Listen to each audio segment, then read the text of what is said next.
Noirmoutier, mais aussi de Chaland, Philippe Poli qui est avec nous. Donc c'est le président de The Pro, qui est toujours dissipé parce qu'il parle même sur l'antenne. Bonjour Philippe, bonjour à toi. Bonjour. Ça va?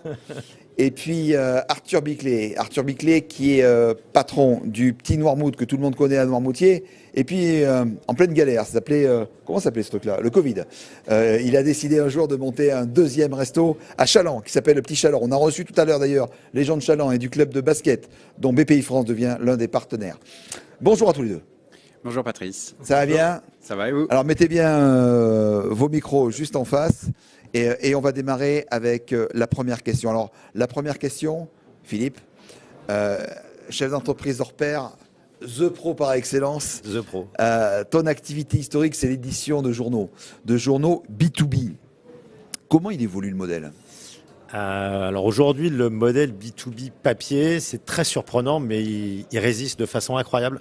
On a même des croissances actuellement sur le print, mais en parallèle, effectivement, on a développé une activité digitale énorme. Aujourd'hui, c'est pratiquement 45% du chiffre de l'entreprise qui est sur l'activité digitale, que ce soit newsletter, que ce soit data, que ce soit tout ce qu'on peut imaginer sur le secteur du digital, production de contenu. Mais le print, on a une énorme résistance du print. C'est très surprenant, hein. Nos concurrents souffrent en print. Donc donne les titres aujourd'hui que tu as. T'as combien de titres? Aujourd'hui, on a 14 titres. 14 titres. Ouais, aujourd'hui, on a 14 titres. Secteur de l'automobile, de la restauration. C'est pour ça qu'avec Arthur, il nous a déjà invités à venir manger chez lui. Le bâtiment et la territoriale. Voilà. Et ça fait 14 métiers dans ces 4 activités. Voilà. C'est à peu près 450 000 exemplaires print tous les mois. C'est 8 newsletters quotidiennes, c'est 10 newsletters hebdomadaires, c'est 500 000 data pour les pros. Ouais. Et au niveau régional, ici à un pays de la Loire, quel est votre ancrage? Oups, je vais y arriver, je l'ai fait dans l'ordre, dans le désordre. Quel est votre ancrage régional? Alors en fait, l'une des particularités du groupe, c'est qu'on a une grosse partie centrale du magazine qui est autour de l'actualité régionale. Donc aujourd'hui, on a 80 pigistes en région. Qui produisent à peu près 400 pages d'actualité régionale tous les ans. Voilà. Oui.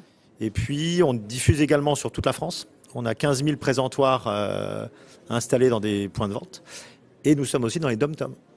Parce qu'on oublie assez souvent, on oublie les dom-toms. J'ai même vu que le Big Tour n'était pas allé au dom-tom. Va aller. Alors que j'étais prêt à y aller. Voilà, alors, on va au dom-tom. C'était soit les Sables d'Olonne, soit les dom-toms. Voilà. Voilà. Tu avais fait une autre étape qui était Narbonne, si je ne me trompe pas. J'ai fait Narbonne aussi, ouais. Je m'en souviens. Et les dom-toms, c'est prévu donc pour les 25 et 26 novembre.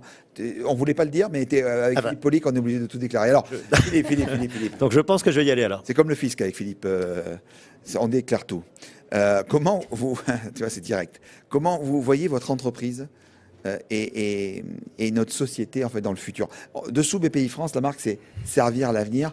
Et justement, toi qui es un patron visionnaire, comment tu le vois? Patron visionnaire, je ne sais pas, mais j'aime être un patron altruiste. J'aime faire attention et je pense que notre société va de plus en plus demander de l'attention, que ce soit au niveau écologique, que ce soit au niveau des ressources humaines et que ce soit au niveau même du capitalisme. Je pense qu'on a une page blanche devant nous à écrire et tout va changer. Voilà, c'est vraiment, on se doit vis-à-vis des générations futures. Là, tu le sens depuis ces derniers mois que tout va changer et va s'accélérer dans le changement. Et puis surtout, quand on dit oui, mais tu sais, les jeunes, on peut plus les recruter, on peut plus. Non, c'est juste qu'il va falloir les recruter différemment, il va falloir penser les choses différemment, il va falloir les accompagner. Voilà, mais c'est passionnant, c'est un truc de dingue qui nous arrive. Et l'écologie, c'est juste quelque chose en plus. Moi, j'ai décidé qu'en 2025, on serait neutre au niveau carbone, mais c'est pas si compliqué, quoi. C'est de l'argent. On va peut-être gagner un peu moins d'argent, on va être moins riche peut-être, mais je pense qu'il faut investir sur nos générations futures. Voilà. Ça, c'est comme ça que je vois.